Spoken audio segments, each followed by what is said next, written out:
When people find out I write about time management, they assume two things. One is that I'm always on time, and I'm not.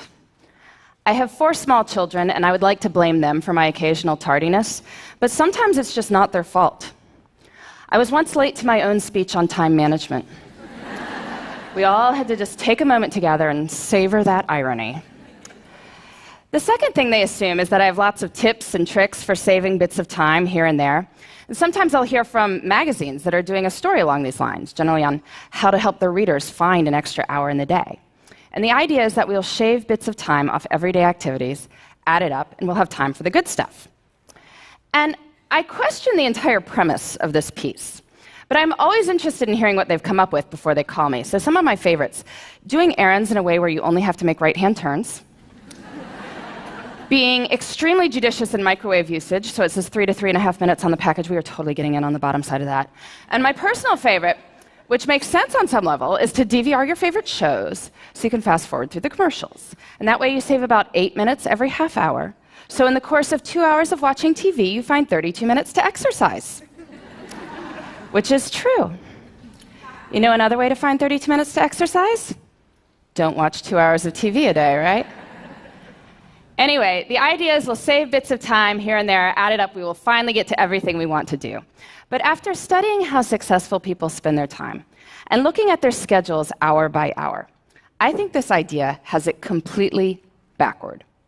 We don't build the lives we want by saving time. We build the lives we want, and then time saves itself.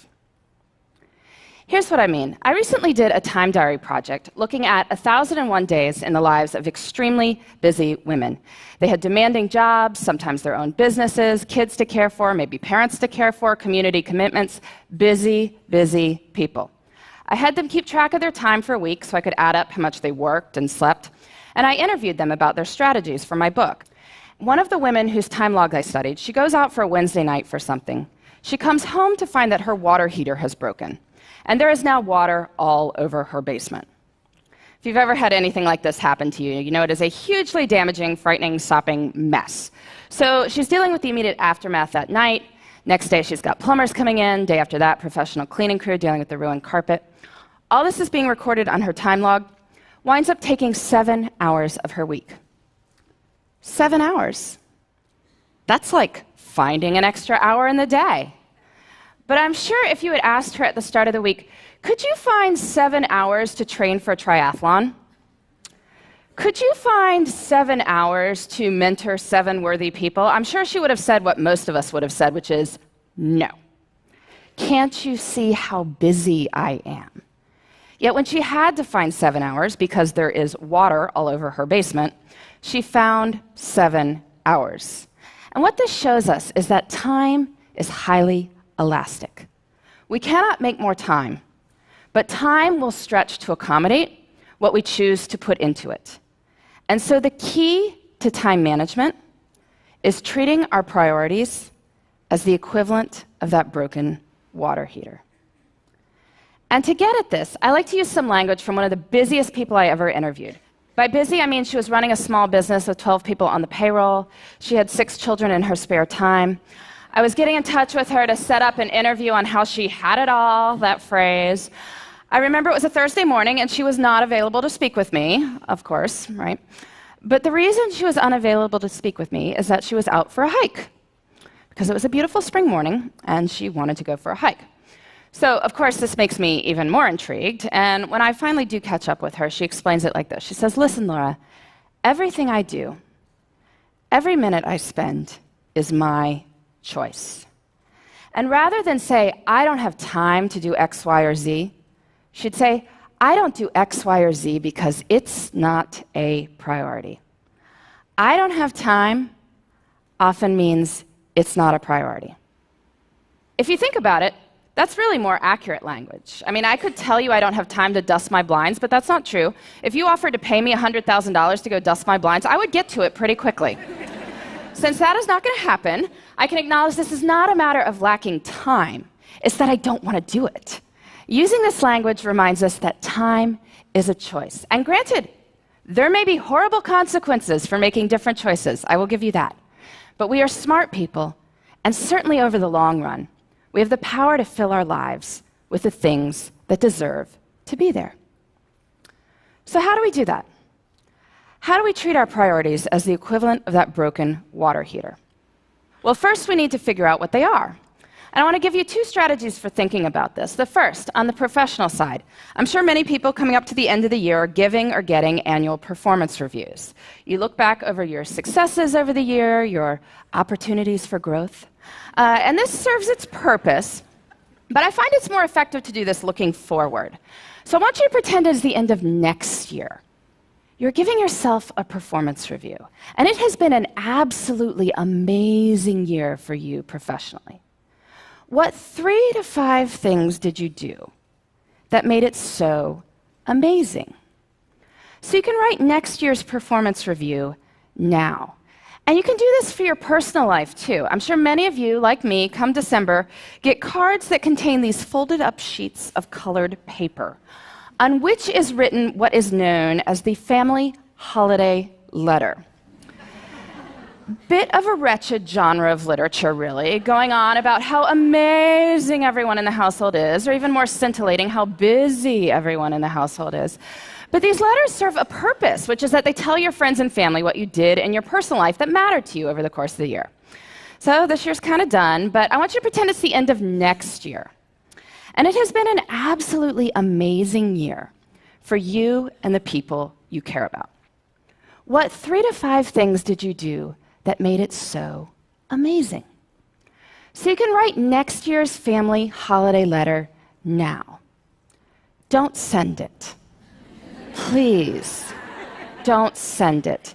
But you can write it. And now between the performance review and the family holiday letter, we have a list of 6 to 10 goals we can work on in the next year. And now we need to break these down into doable steps. So maybe you want to write a family history. Well, first you can read some other family histories, get a sense for the style. And then maybe think about the questions you want to ask your relatives, set up appointments to interview them. Or maybe you want to run a 5K. So you need to find a race and sign up, and figure out a training plan, and dig those shoes out of the back of the closet. And then, this is key, we treat our priorities as the equivalent of that broken water heater by putting them into our schedules first. And we do this by thinking through our weeks before we are in them. I find a really good time to do this is Friday afternoons. Friday afternoon is what an economist might call a low opportunity cost time.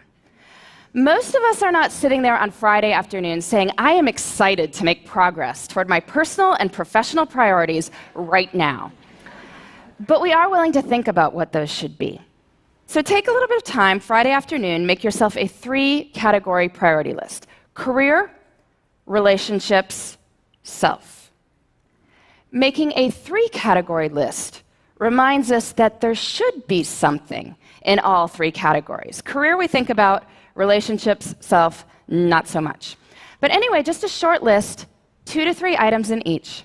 Then look out over the whole of the next week and see where you can plan them in. Where you plan them in is up to you. And I know this is going to be more complicated for some people than others. I mean, some people's lives are just harder than others. It is not going to be easy to find time to take that poetry class if you are caring for multiple children on your own. I get that. And I don't want to minimize anyone's struggle. But I do think that the numbers I am about to tell you are empowering. There are 168 hours in a week. 24 times 7 is 168 hours. That is a lot of time. If you are working a full-time job, so 40 hours a week, sleeping 8 hours a night, so 56 hours a week, that leaves 72 hours for other things. That is a lot of time. You say you're working 50 hours a week, maybe a main job and a side hustle. Well, that leaves 62 hours for other things. You say you're working 60 hours. Well, that leaves 52 hours for other things. You say you're working more than 60 hours. Well, are you sure? There was once a study comparing people's estimated work weeks with time diaries. Found that people claiming 75-plus hour work weeks were off by about 25 hours. You can guess in which direction, right? Anyway, in 168 hours a week, I think we can find time for what matters to you.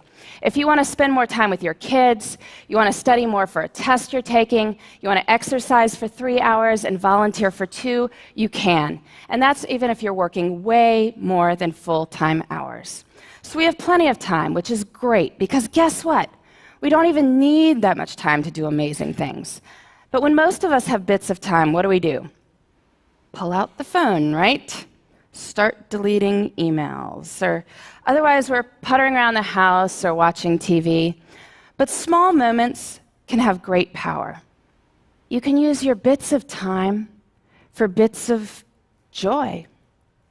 Maybe it's choosing to read something wonderful on the bus on the way to work. I know when I had a job that required 2 bus rides and a subway ride every morning, I used to go to the library on weekends to get stuff to read. Made the whole experience almost enjoyable. Breaks at work can be used for meditating or praying. If family dinner is out because of your crazy work schedule, maybe family breakfast could be a good substitute. It's about looking at the whole of one's time and seeing where the good stuff can go.